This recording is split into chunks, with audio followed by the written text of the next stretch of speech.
this is dependent on, just like when we do the shifting the horse, having the weight on that supporting leg so that you can utilize this front leg quickly without having to do a lot of shifting of your body weight. So we're going to start with the weight sitting on the left leg. Hands are going to be up in chamber just because, you know, we're wanting to get used to the balance here. What we're going to be doing is picking up the front leg, and it actually comes in towards the body here. It's like a bong style. It's called bong grip. Okay? You see the angle of the bong style? The leg is angled basically the same way.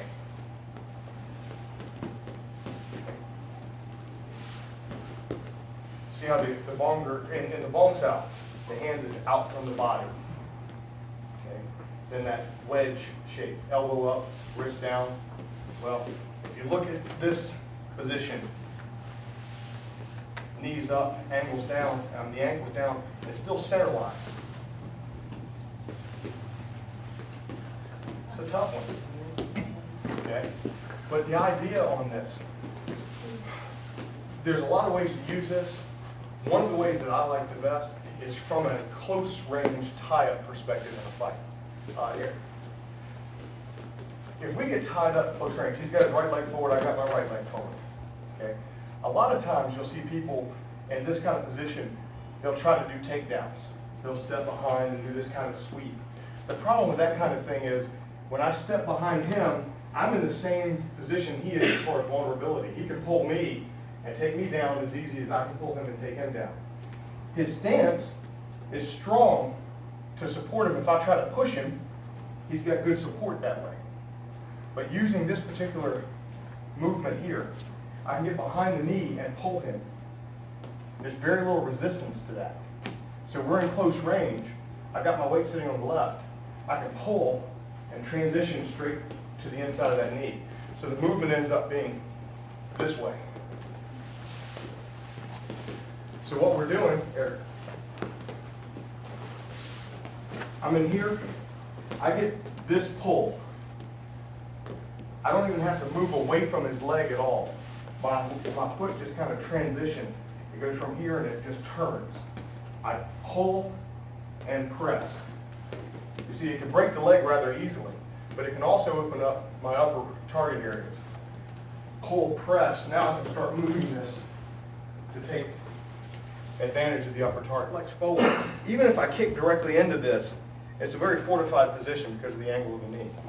If I kick from the outside, kicking this way, he can rotate and give with this force and take a lot of that force without doing major damage to the knee. But if you can catch the knee at a 45-degree angle from the front going to the back, what it does is it locks that knee position. It locks the joint, and it makes it so he can't compensate for it. The knee doesn't turn or bend that direction. His range of motion of the hip to be able to compensate is very limited. So what we're doing with this movement, once we're inside, is I'm picking this up and I'm rotating it to that inside. He's reached his maximum compensation at this point. Here it breaks. It puts all the pressure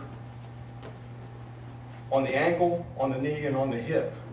So once we get in this position, and this locks rather easily, even if he's good and strong, he has very little resistance to me pulling this direction. Most people, when they get in a tie-up position, are fortified against a pushing force. So what I'm doing when I'm here is I'm pulling and locking this out this way. You see what it does to its structure. Now once I have that, I can use this either to break the leg, or if I don't want to do that kind of damage, I can use this to break his structure and move him to pick up the upper target areas. But what you're doing is you're turning that knee to where you're putting the force at that 45-degree angle this way. Once the leg is turned this way, that's the maximum range of motion. If he pushes this way, I can rotate with it. This way, there's very little give.